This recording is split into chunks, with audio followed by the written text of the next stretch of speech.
और दोस्तों कैसे हैं आप लोग। स्वागत है मेरे चैनल ओनली मैथ में। इस वीडियो में पहले तो अपने चैनल के बारे में बता दूं, ये मेरा पहला वीडियो है यूट्यूब पे और ये मेरे चैनल मैंने सिर्फ मैथ पढ़ाने के लिए ओपन किया है। ठीक है, इस चैनल में सिर्फ आपको क्लास 12 से क्लास 6 तक की मैथ की वीडियो मिलेंगी और आज हम लोग इस वीडियो में क्लास 12 मैथ से स्टार्ट करेंगे। क्लास 12 मैथ में एक चैप्टर है मैट्रिसेस। आज हम लोग इस वीडियो में मैट्रिसेस पढ़ेंगे। एनसीईआरटी को ही बेस मान के एनसीईआरटी के सभी क्वेश्चन यहाँ पे सॉल्व कराएंगे।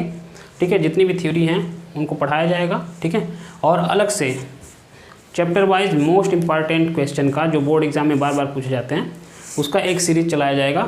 ठीक है, ठीक है, आज हम लोग शुरू करेंगे मैट्रिसेस। तो समझते हैं कि मैट्रिसेस होते क्या हैं। जैसे मैट्रिक्स का प्लूरल फॉर्म होता है उसको हम लोग बोलते हैं मैट्रिसेस। तो समझते हैं मैट्रिक्स क्या होता है। मैट्रिक्स जो होता है, देखिए यहाँ पे हम लोग क्या करते हैं, एक स्क्वायर ब्रैकेट बना दीजिए ऐसे, और स्क्वायर ब्रैकेट में आप कुछ भी लिख दीजिए, जैसे नंबर लिख दीजिए या फिर कोई फंक्शन लिख दीजिए। यहाँ पे देखिए मान लेते हैं ये था हमारा -2, ये हो गया 3, 5, 0। इस तरह से अगर स्क्वायर ब्रैकेट में हम लोग कुछ भी लिख देते हैं, नंबर या फंक्शन लिख देते हैं, तो इसी को हम लोग बोलते हैं मैट्रिक्स। क्लियर। अब एक और ले लेते हैं, जैसे हम लोग फंक्शन लिख लें अगर दूसरे वाले मैट्रिक्स में, जैसे यहाँ पे हम चाहें तो sin स्क्वायर x लिख सकते हैं, cos स्क्वायर x यानी cos x लिख सकते हैं, tan x, यहाँ पे tan थीटा। ये भी आपका क्या है, एक मैट्रिक्स है। क्लियर, ये भी मैट्रिक्स है और ये भी मैट्रिक्स है। अब देखिए मैट्रिक्स के अंदर जो लिखा गया ये, इसको बोलते हैं हम लोग, इस नंबर को या फंक्शन को, इसको हम लोग मैट्रिक्स का एलिमेंट बोलते हैं या फिर इसको मैट्रिक्स का इंट्रीज बोलते हैं। इंट्रीज, इसको हम लोग क्या बोलते हैं, एलिमेंट बोल सकते हैं या फिर इसको इंट्रीज बोल सकते हैं, इंट्रीज। ठीक है, ये क्या क्या एंट्री है, इसमें क्या क्या एलिमेंट है। अब हम लोग सीखते हैं, देखते हैं कि एक मिनट, ये जो दिख रहा है आपको इस तरह से एक मैट्रिक्स में जो इस तरह से बना हुआ है, ध्यान से देखिए ऐसे, इसको हम लोग बोलते हैं रो। जो इस तरह से आ रहा है ये है रो, और जो ऊपर से ये पहला रो जा रहा है ये, इसको हम लोग बोलेंगे फर्स्ट रो। इसको क्या बोलेंगे, फर्स्ट रो। और ये इस तरह से जो हॉरिजॉन्टल लाइन ड्रा कर रहे हैं हम लोग, इसको हम लोग बोल देंगे सेकेंड रो। ठीक है, और मैट्रिक्स में जो ऊपर से नीचे की तरफ ऐसे आ रहे हैं, इस तरह से जो लाइन जाएगी, इस तरह से मैट्रिक्स में जो इस तरह से लाइन आ रही है, ये वाली लाइन, इसको हम लोग बोलते हैं कॉलम। इसको क्या बोलते हैं, कॉलम बोल देते हैं। रो और कॉलम को इसलिए बता रहे हैं क्योंकि आगे क्वेश्चन में इसकी ज़रूरत पड़ेगी। अगर रो कॉलम का कॉन्सेप्ट आपको क्लियर नहीं है तो आप आगे सवाल भी नहीं कर पाएंगे। तो चलिए आगे बढ़ते हैं। अब देखते हैं हम लोग कि मैट्रिक्स को हम लोग रिप्रेजेंट कैसे करते हैं। किसी मैट्रिक्स को रिप्रेजेंट करने का तरीका होता है, मान लीजिए यही मैट्रिक्स था आपका, मैट्रिक्स ए, यहाँ पर लिख लेते हैं मैट्रिक्स ए। यह मैट्रिक्स था हमारा, इसका नाम दे दिए ए। ठीक है, तो इस मैट्रिक्स को हम लोग रिप्रेजेंट कैसे करते हैं, तो यहाँ लिखते हैं matrix is represented by, matrix is represented by A is equal to A. हमारा मैट्रिक्स था, इसको हम लोग रिप्रेजेंट कैसे करेंगे, इसको हम लोग रिप्रेजेंट करते हैं स्मॉल a i j, फिर ब्रैकेट क्लोज करेंगे, फिर यहाँ पे लिख देंगे m इंटू एन। अब आप लोग सोच रहे हैं कि यहाँ पे i j और m इंटू एन क्या है ना। तो इसी के लिए मैंने रो और कॉलम आपको पहले बता दिया। तो अब समझते हैं कि यहाँ जो ए आई जे लिखा है स्मॉल में, ये जो है ये मैट्रिक्स के एलिमेंट का एड्रेस बताता है। ये क्या बताता है, मैट्रिक्स के एलिमेंट का एड्रेस। कैसे बताता है अभी हम लोग सीखेंगे। ये बताता है आपको एड्रेस। ठीक है, और यहाँ पे जो आई आपको दिख रहा है, आई और जे, आई का मतलब है कि number of row, number of row, J का मतलब है नंबर ऑफ कॉलम। क्लियर। अब यम इंटू एन के बारे में जान लेते हैं। यम भी जो है आपका, ये है आपका नंबर ऑफ रो, और एन जो है आपका वो है नंबर ऑफ कॉलम। ठीक है, तो इतना समझ में आया। इसको समझते हैं पहले, एलिमेंट का एड्रेस कैसे बताता है। देखिए मान लेते हैं हमारे पास कोई मैट्रिक्स है, यहाँ पे एक और मैट्रिक्स लिए हम लोग, यहाँ पे अभी ए लिख दीजिए, ए और ए, यहाँ भी एक ए लिखा, ये लिखा ये जीवन है। अब देखिए इस वाले एलिमेंट को हम लोग ध्यान से देखते हैं। हमने क्या बताया कि जो हॉरिजॉन्टल लाइन होती है उसको रो बोलते हैं, जो वर्टिकल लाइन होती है उसको कॉलम बोलते हैं। तो यहाँ पे देखिए अगर एक हॉरिजॉन्टल लाइन ड्रा करते हैं ऐसे, इमेजिन करिए, तो ये कौन से रो में है, तो ये फर्स्ट रो में है सॉरी, ये फर्स्ट रो में है। और ये कौन से रो में, ये सेकेंड रो हो गया आपका, ये आपका हो गया थर्ड रो, ये आपका हो गया थर्ड रो। क्लियर। अगर ऊपर से देखते हैं तो ये हमारा फर्स्ट कॉलम है, फर्स्ट कॉलम है, ये आपका हो गया सेकेंड कॉलम,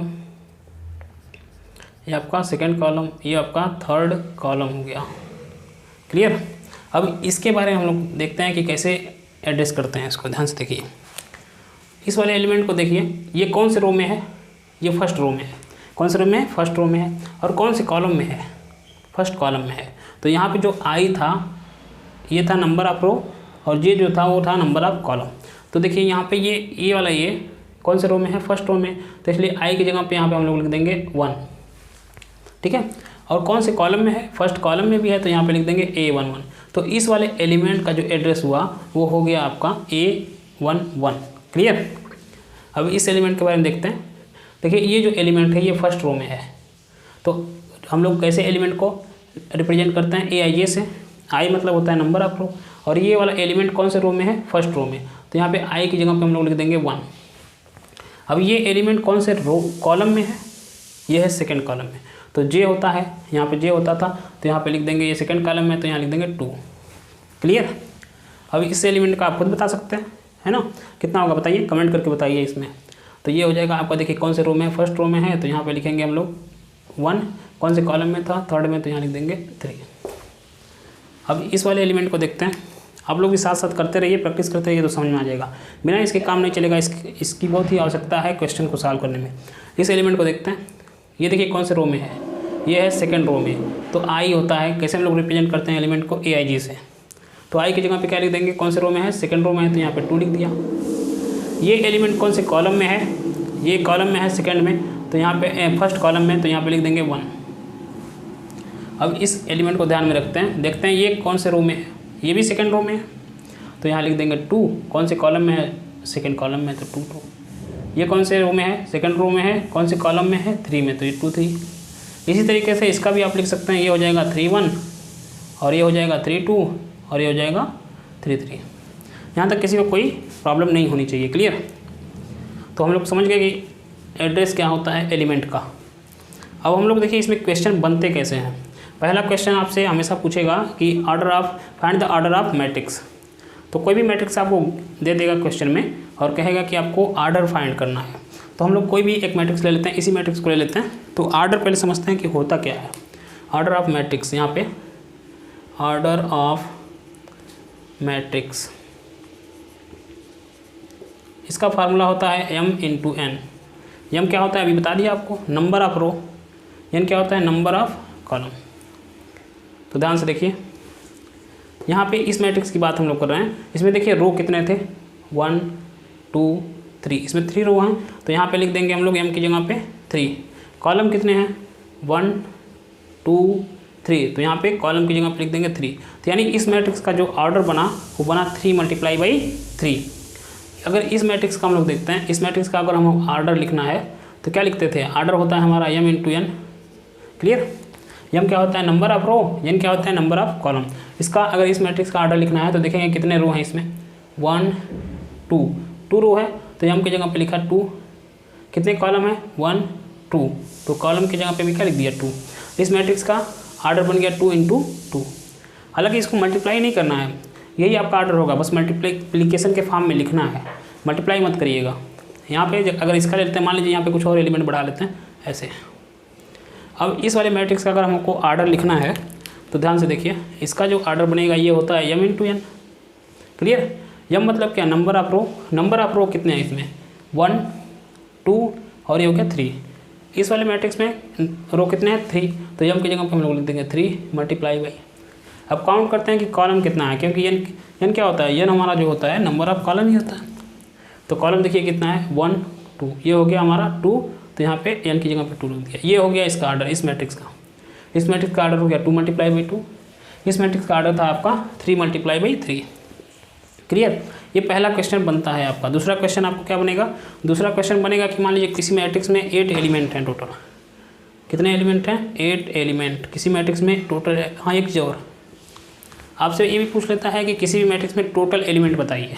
क्लियर, तो टोटल एलिमेंट अगर निकालना हो इस मैट्रिक्स में टोटल एलिमेंट कैसे हैं, तो कब तक काउंट करेंगे, अभी तो ये छोटा है, बड़ा मैट्रिक्स भी दे देगा आपको, टाइम थोड़ा लग जाएगा। तो आप क्या करेंगे, अगर टोटल नंबर ऑफ एलिमेंट अगर आपको फाइंड करना है तो आपको क्या करना है, उसका आर्डर का मल्टीप्लाई कर देना।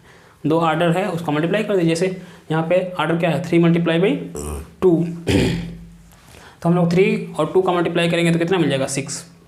इसका मतलब इस वाले मैट्रिक्स में टोटल एलिमेंट 6 है।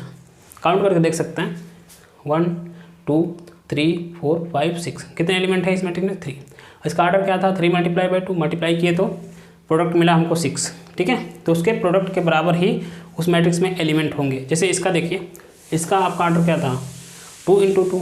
अगर इसमें टोटल एलिमेंट निकालना हो तो आप लोग क्या कर दीजिए, मल्टीप्लाई कर दीजिए, 4 आ गया। 4 हो गया जो number of total element in this matrix. ठीक है, इसमें अगर देखिए इस वाले मैट्रिक्स में टोटल एलिमेंट फाइंड करना है तो हमने आर्डर लिख दिया था। अब इसका मल्टीप्लाई कर दीजिए, 3 multiply by 3 will be 9। It means there is 9 element in this matrix. Clear. अब दूसरा क्वेश्चन आपका इस टाइप का बनेगा कि आपको एक मैट्रिक्स दे देगा, ठीक है, और आपको मैट्रिक्स फॉर्म करना रहेगा। मान लीजिए कोई मैट्रिक्स है हमारे पास, उसमें 8 एलिमेंट है। टोटल एलिमेंट कितने हैं, टोटल एलिमेंट मान लेते हैं एलिमेंट्स, ये टोटल एलिमेंट्स हैं। टोटल एलिमेंट्स कितने हैं किसी मैट्रिक्स में 8। अब आपको क्या करना है, उसका पॉसिबल आर्डर लिखना है। क्लियर, कितने पॉसिबल आर्डर हो सकते हैं आपको लिखना है। तो ऐसे लिख सकते हैं, पहले देखिए कितने एलिमेंट हैं टोटल। हम लोग जानते थे टोटल एलिमेंट कैसे फाइंड कर सकते हैं, उनके आर्डर को लिख के मल्टीप्लाई कर देंगे तो टोटल एलिमेंट मिल जाता था। इसका मतलब ये भी किसी 2 नंबर का मल्टीप्लाई करके ही आया होगा टोटल एलिमेंट। तो ध्यान से देखिए, पहले हम लोग लिख लेंगे 8 का फैक्टर। क्वेश्चन क्या था, ठीक है, कोई मैट्रिक्स गिवन है उसमें टोटल एलिमेंट हैं 8। अब हमको इसके ऑल पॉसिबल आर्डर लिखने हैं। कोई मैट्रिक्स है उसमें टोटल एलिमेंट हैं 8, हमको इसके ऑल पॉसिबल आर्डर लिखने हैं। आर्डर मतलब क्या, m×n लिखना है। m×n मतलब क्या, number of row multiply by number of column. ध्यान से देखिए, पहले हम लोग क्या करेंगे, फैक्टर लिख लेंगे 8 का। तो यहाँ पे लिख देंगे फैक्टर ऑफ 8। फैक्टर क्या हो जाएगा, फैक्टर आप लोग सभी लोग जानते होंगे।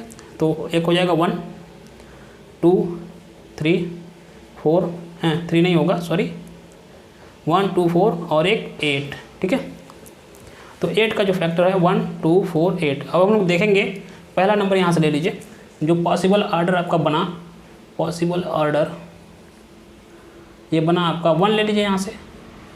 अब 1 में कितने का मल्टीप्लाई करेंगे कि हमको 8 मिल जाए, क्योंकि टोटल एलिमेंट कितने हैं मैट्रिक्स में 8 है। तो अगर हम 1 में 8 का मल्टीप्लाई कर देंगे तो हमको टोटल एलिमेंट कितना मिल जाएगा 8।